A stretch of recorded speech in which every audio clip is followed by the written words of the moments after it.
Muy bien, vamos a continuar entonces con el estudio del libro de Apocalipsis. Recuerden que Apocalipsis tiene muchas, mucha simbología, numerología se llama, o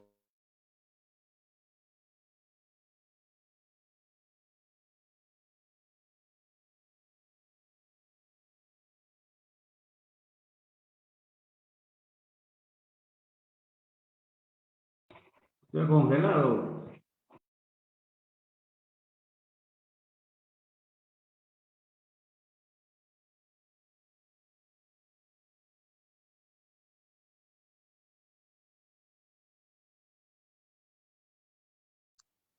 Se cortó.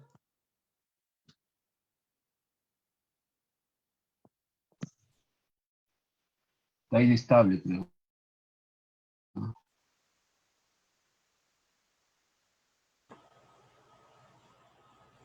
sobre lo que va a venir en el libro de Apocalipsis, en verdad, ¿no? Entonces voy a compartir mi pantalla, a ver si podemos un ratito encontrar acá. ¿Ok? Sí se puede ver, ¿verdad? Apocalipsis, el capítulo 17.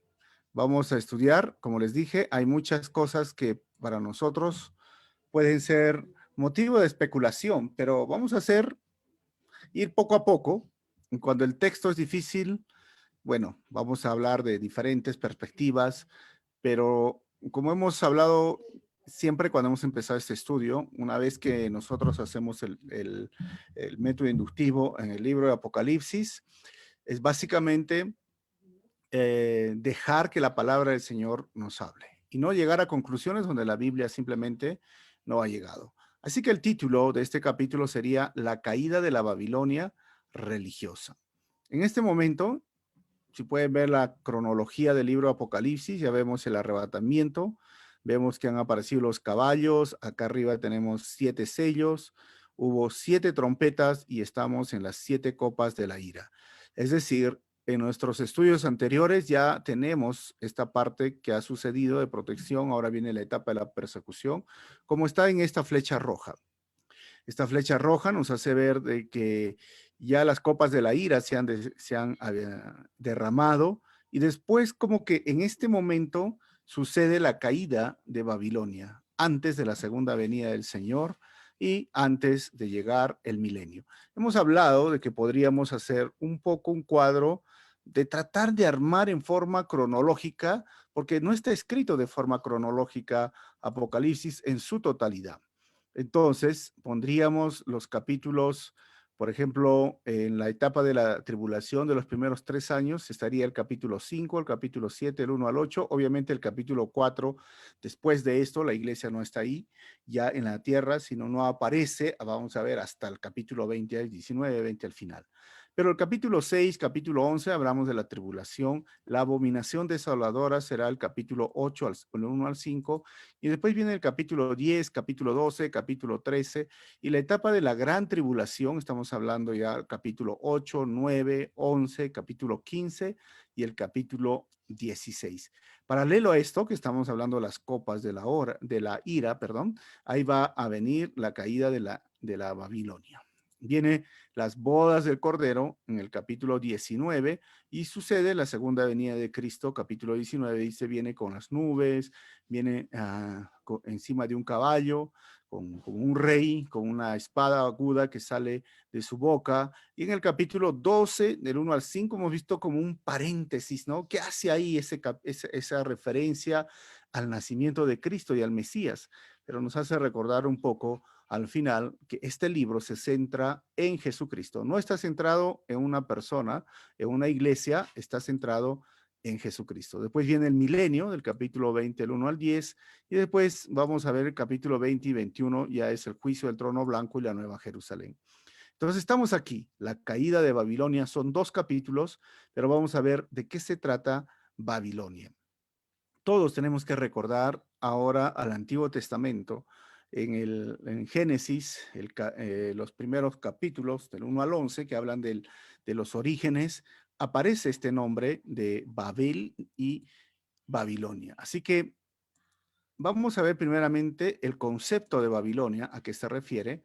Después vamos a ver la gran ramera, la Babilonia religiosa, es descrita, vamos a ver la gran ramera es interpretada y luego la gran ramera es juzgada. Así que vamos a ver ahí paso a paso. Hoy vamos a estudiar los primeros 2 puntos y después ya para el día miércoles que nos reunimos a las 8 hacemos la siguiente.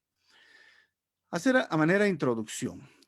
¿De qué se trata el concepto de Babilonia, la gran ramera? Miren, ya Apocalipsis 16, 19 y Apocalipsis 14, 8 ya han declarado la caída de Babilonia, pero el capítulo 17 y 18 va a ser detallada con cuidado. ¿Cómo ha sido y de qué se trata?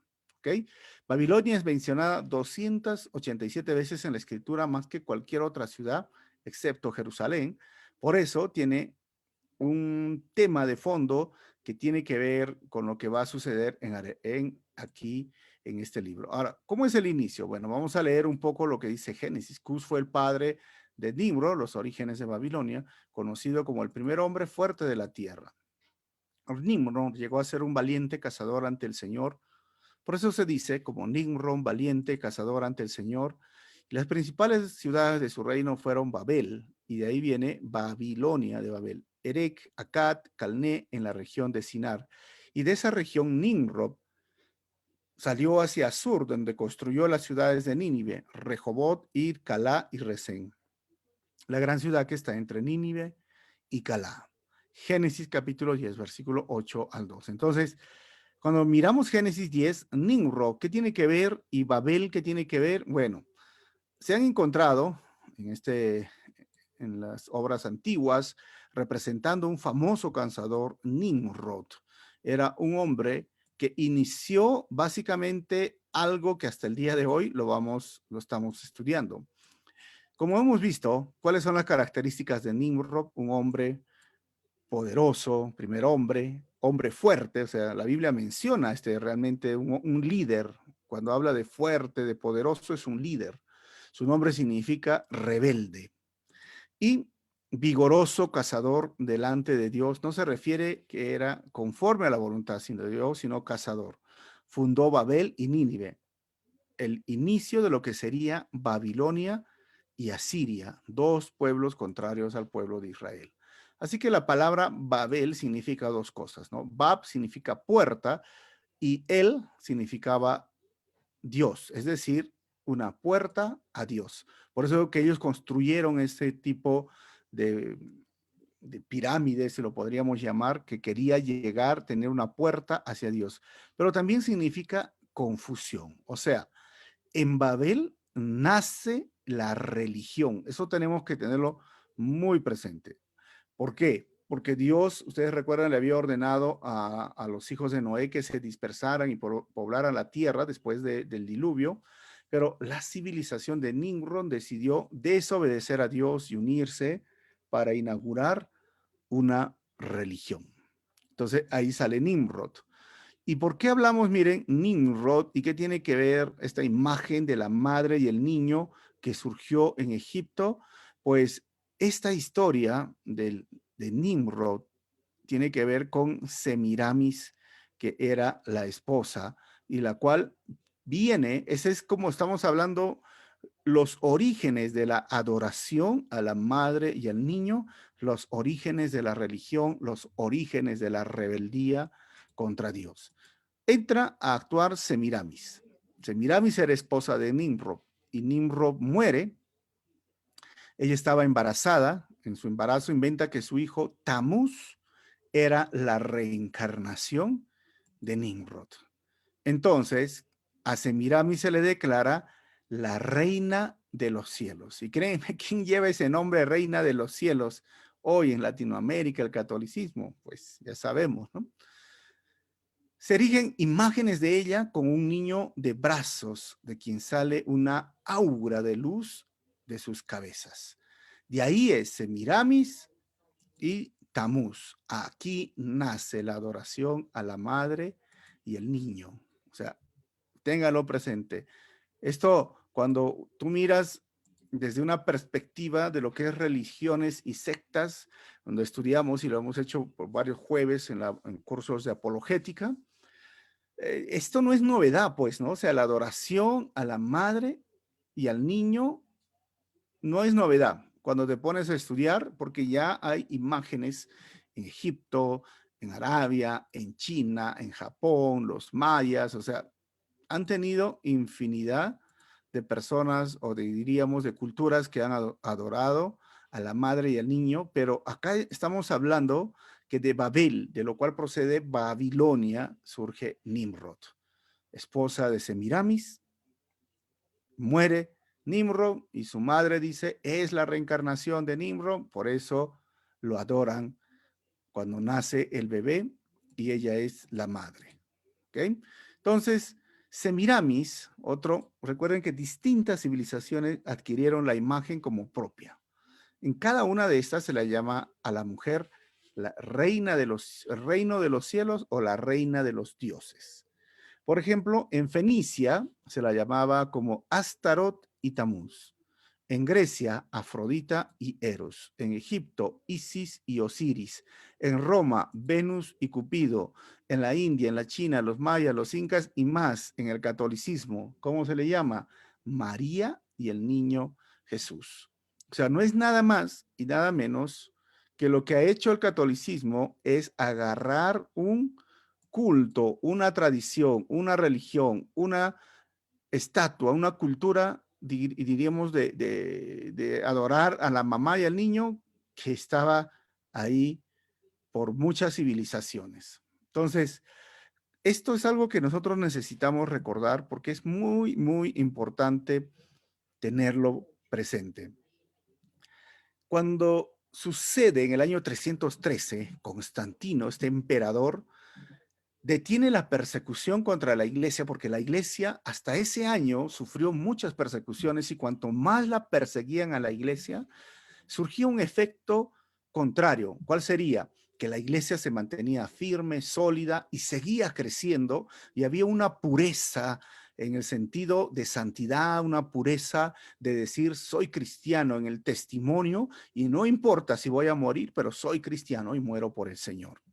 Cuando Constantino lo vuelve parte del Estado a el cristianismo y lo mezcla con esas religiones y filosofías romanas, porque Roma tenía su religión y eran llenos de ídolos, entonces lo llamaban paganismo, eso se llama el paganismo. Entonces, de ahí sale esta frase, ¿no? Constantino paganizó el cristianismo, o sea, mezcló lo que ellos conocían con simplemente reducirlo a un tipo de rituales, un tipo de adoración que ya existía. Lo disfrazaron simplemente para que, obviamente, hoy se adore a la madre y al niño. Eso es lo que hizo Constantino.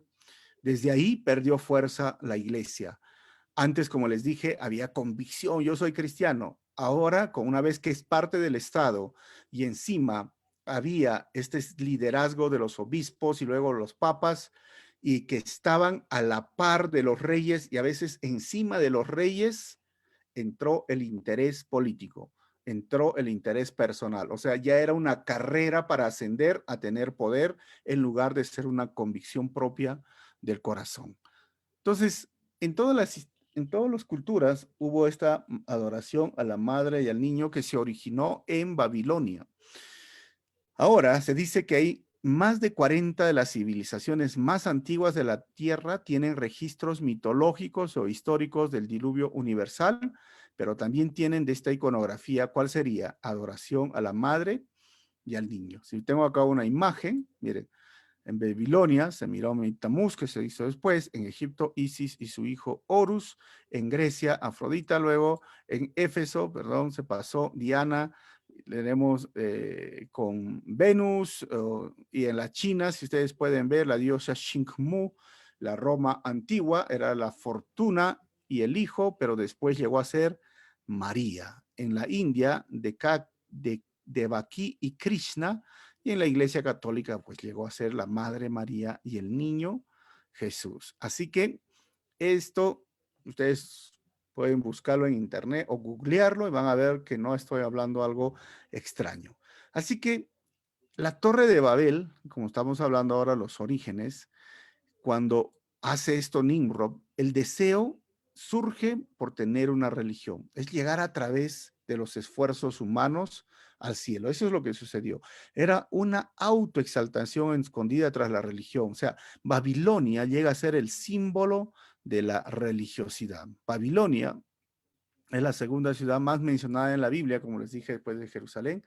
Y existen 6 capítulos de la Biblia que tratan de la profecía de la caída en este sistema religioso contrario a Dios. Y no solo es Apocalipsis, estoy hablando Isaías capítulo 13 y el capítulo 14, y Jeremías capítulo 50 y el capítulo 51, y ahora Apocalipsis 17 y el 18. O sea, hay 6 capítulos en la Biblia que hablan del fin de Babilonia y el nombre Babilonia aparece 6 veces en el libro de Apocalipsis. Para terminar esta introducción, Babilonia tiene 2 grandes características como sistema, es decir, es religiosa y es comercial. Y eso es por eso es que vamos a ir paso a paso, ¿no? La Babilonia religiosa y la Babilonia comercial. En esos términos se habla en Apocalipsis. Ahora vamos a ver la Babilonia religiosa, es descrita como una bestia, una mujer. Esto es muy extraño, como les dije, ¿no? Esto es parte de la escritura apocalíptica, una bestia con 7 cabezas, ¿no? Vamos a ver en el versículo 1 la descripción dada por el ángel y luego vamos a ver lo que vio Juan. Dice el versículo 1, uno de los 7 ángeles que tenían las 7 copas se me acercó y me dijo, ven y te mostraré el castigo que la gran prostituta que está sentada de la gran prostituta que está sentada sobre muchas aguas. Así que ya hemos visto que los 7 ángeles en el capítulo anterior salen y echan las copas de la ira y le salen tumores a la gente, el sol empieza a quemar, el agua se convierte en sangre, llega oscuridad, y es uno de ellos, no se sabe pues quién, ¿no? Pero evidentemente pasa en esta etapa.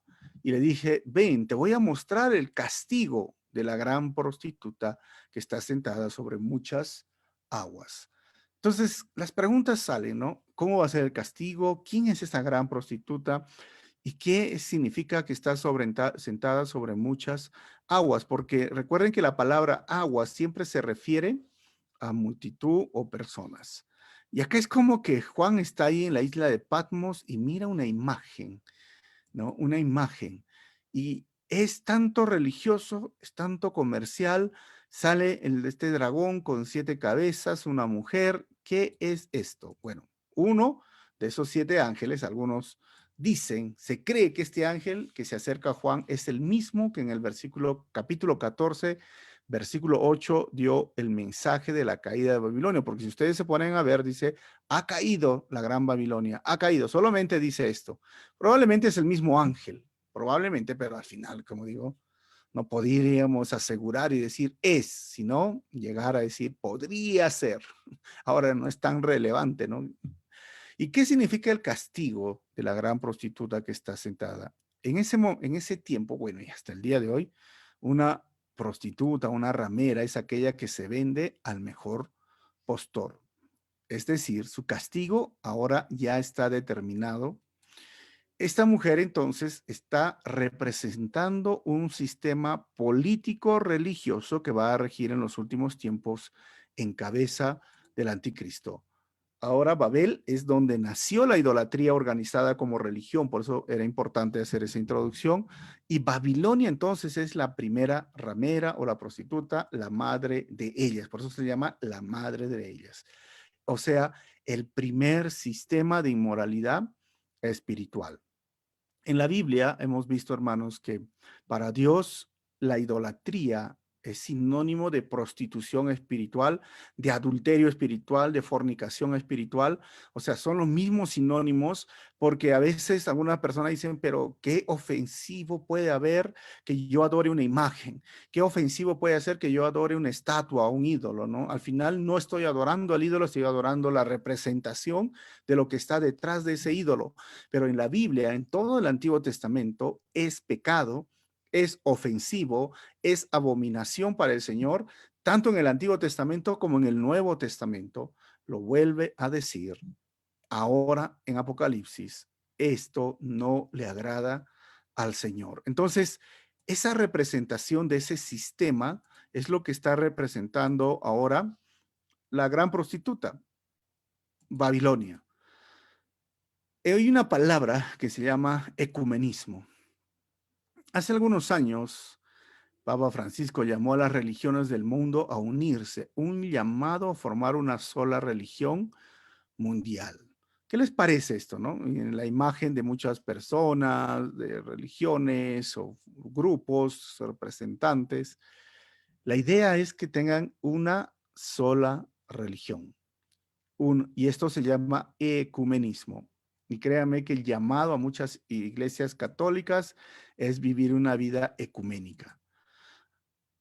Cuando miramos esto en la Biblia, vamos a ver lo que dice el libro de Mateo. Luego dijo Jesús a sus discípulos: si alguien quiere ser mi discípulo, tiene que negarse a sí mismo, tomar su cruz y seguirme. Porque el que quiera salvar su vida la perderá, pero el que pierda su vida por mi causa la encontrará.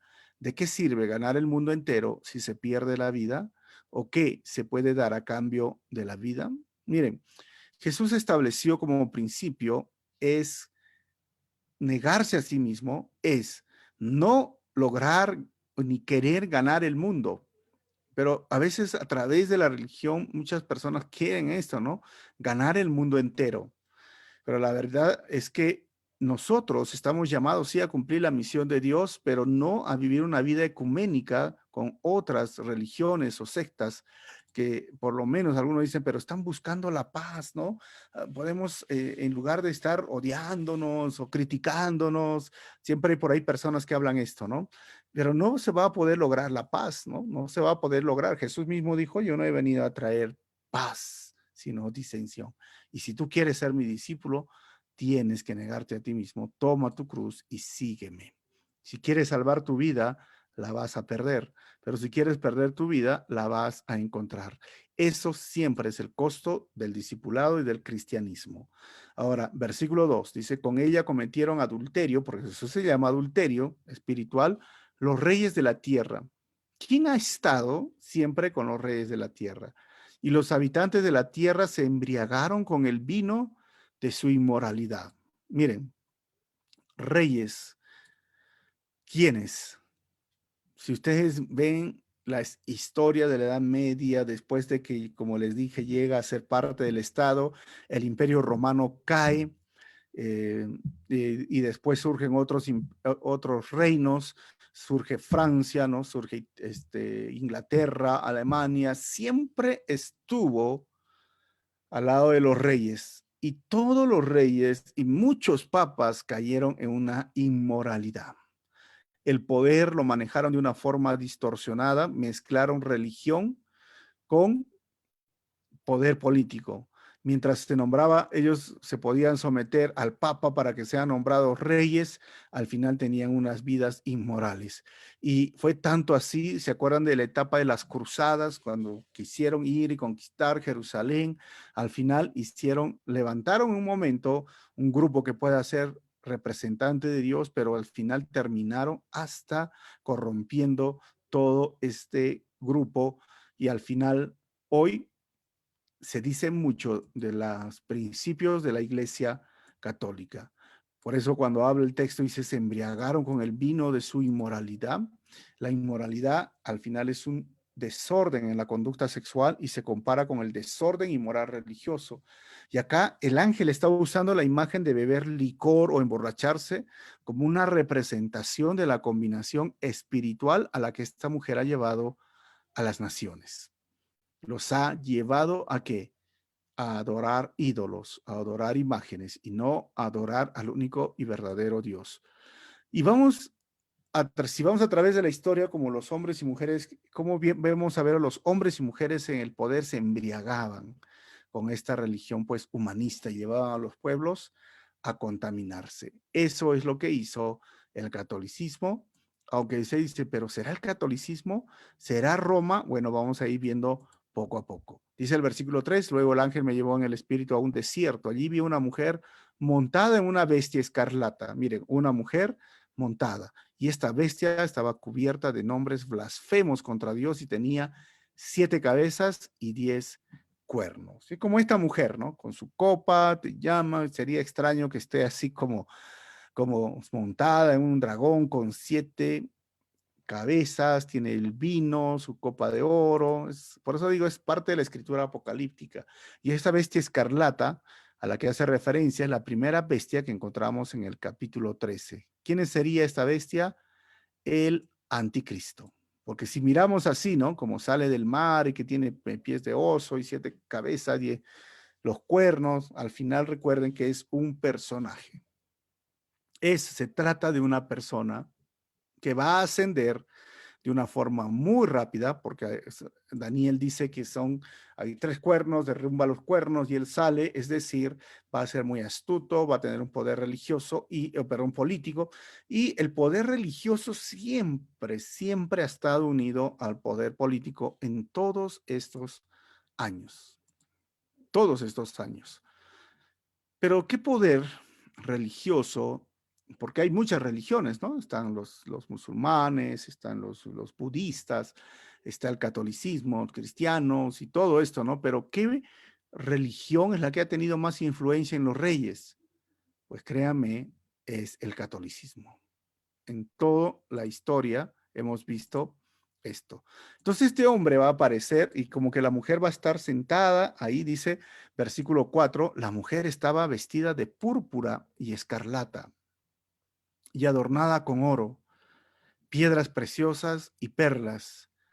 Tenía en la mano una copa de oro llena de abominaciones y de la inmundicia de sus adulterios. Es decir, ese sistema religioso va a ayudar al anticristo a hacer todo ese plan malévolo que tiene para el fin de los tiempos. Pero acá describe un poco más. La describe vestida de púrpura y escarlata, color rojo, ¿no? Y color sería un lila, color Barney, no sé, ¿no? Ahora, esta mujer estaba adornada con oro, miren, piedras preciosas y perlas. ¿Qué mujer con piedras preciosas, perlas, oro, y tenía en la mano una copa de oro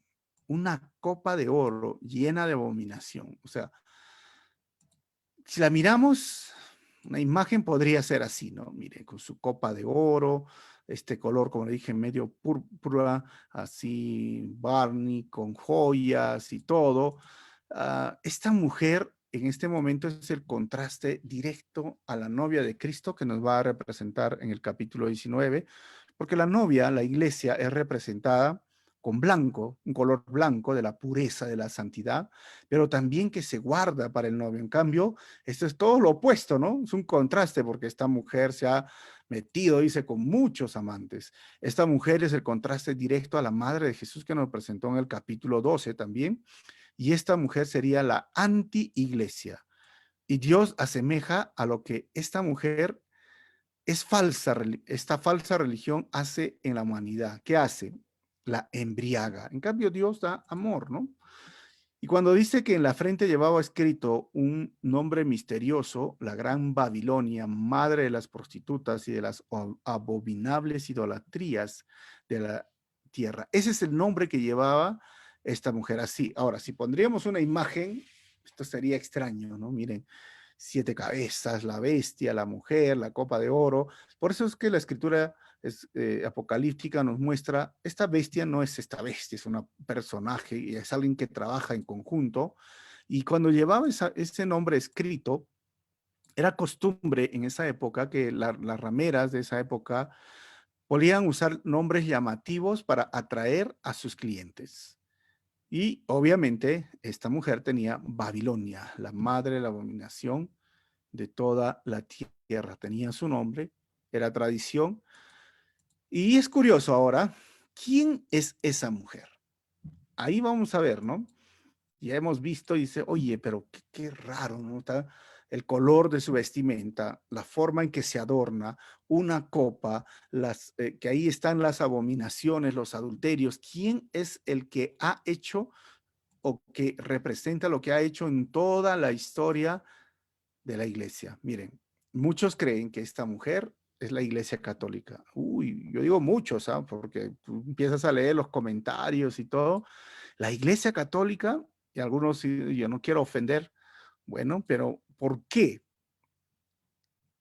Lo más curioso, hermanos, es que la misma Iglesia Católica creen que son esta mujer.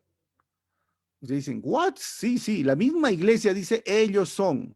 Pues la interpretan como aquella, ellos lo interpretan como aquella que vence a la bestia, no que está sentada encima de la bestia, sino que la que vence. ¿Y por qué hacen esto? Porque no interpretan al Apocalipsis literalmente, y ellos lo ven desde un punto de vista histórico que ya se cumplió, y por eso se encuentran imágenes en el Vaticano de una mujer vestida de rojo con que está sentada en una bestia de 7 cabezas, y su nombre, ¿saben cuál es? Madre Iglesia. Miren, este es un cuadro de la iglesia de San Pedro, y ahí está la mujer con púrpura, y acá están las 7 cabezas de la bestia, y la está pisoteando. Supuestamente ellos son las que han derrotado a la bestia. Esto es un cuadro de una iglesia católica, por si acaso. Entonces ellos mismos consideran, nosotros somos esa mujer. ¿Qué? ¿Sí que raro? Sí, mira, estos son cuadros.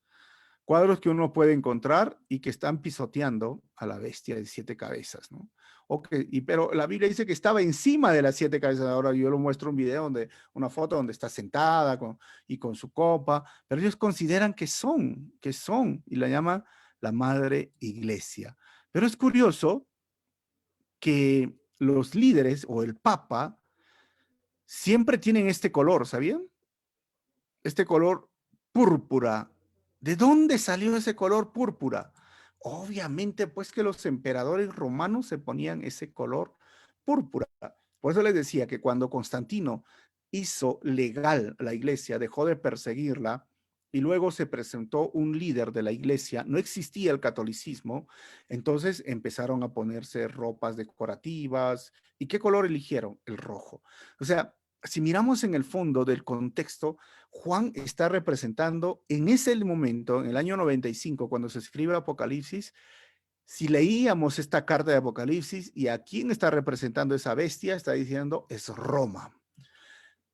O sea, esa mujer es Roma, esa bestia, bueno, es un sistema que han creado y está de rojo, pues los emperadores se vestían de rojo y como les vuelvo a decir, es curioso que el Papa se viste de rojo, de púrpura, perdón, de escarlata.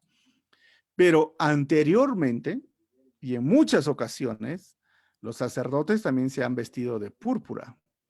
O sea, son curiosos esos dos colores que hasta el día de hoy lo usan, ¿no? Rojo y violeta, o escarlata y púrpura. Y tenía en la mano una copa de oro. ¿Quién creen que tiene una copa de oro hasta el día de hoy? Pues el Papa, los obispos, los sacerdotes, es de oro. O sea, diríamos nosotros, tanta coincidencia. O sea, el líder de tal secta, de tal religión, se viste así con esto, y encima dice que está adornada con oro, con joyas, con perlas. ¿Quién creen que tiene oro, joyas, perlas? La corona del Papa, por ejemplo, esa corona, hermanos, si la venden, pueden aplacar el hambre de un país en el África. Y Juan lo ha descrito en este capítulo 17 antes que surja el catolicismo. Entonces, esto es algo grandioso en la profecía. Oro, joyas, colores y que tienen una copa de oro. Increíble. Por eso dice el versículo 6, vi que la mujer se había emborrachado con la sangre de los santos y de los mártires de Jesús. Al verla, quedé sumamente asombrado.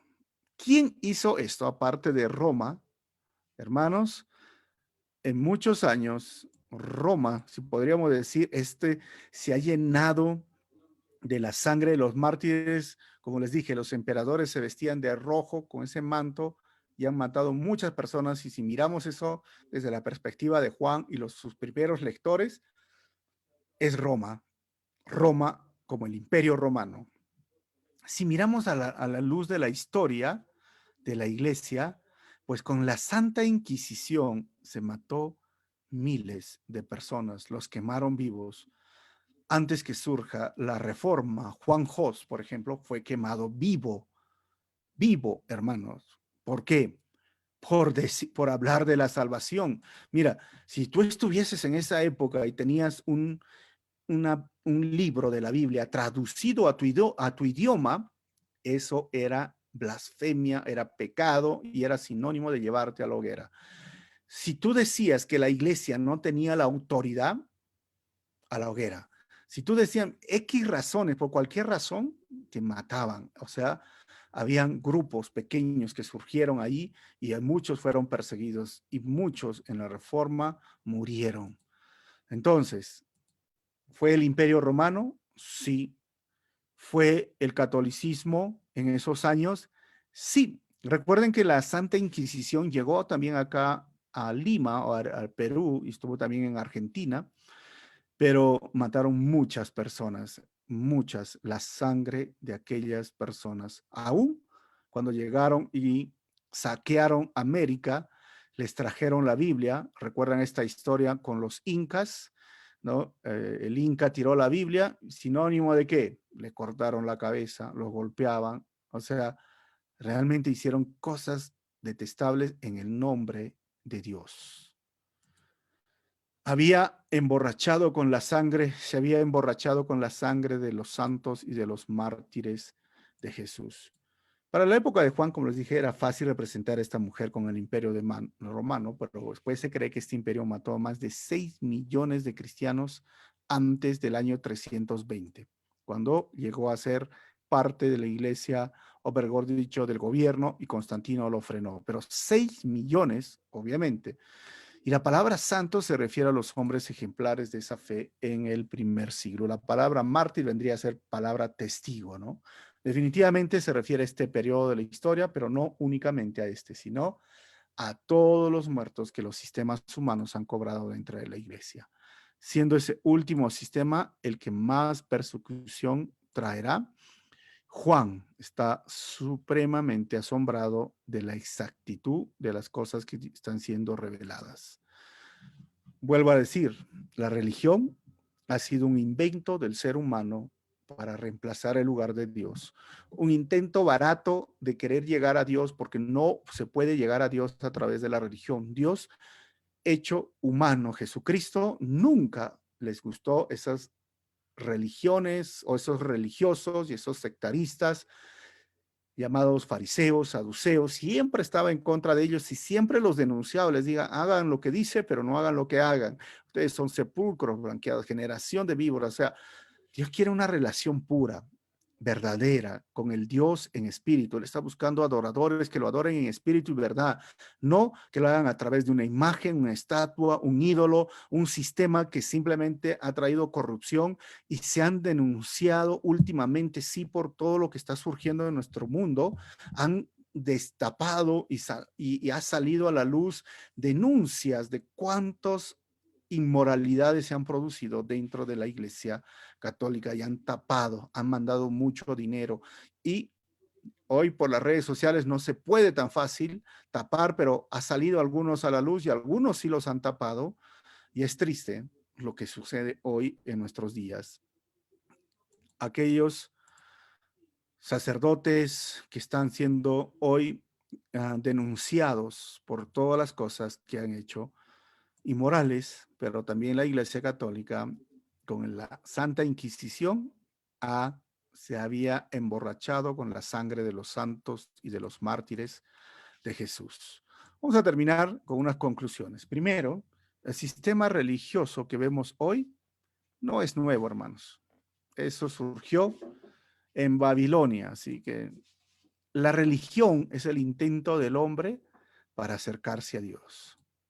La religión no salva, tienes que recordar, solo Jesús es el único que salva y el fin de todo está muy cerca.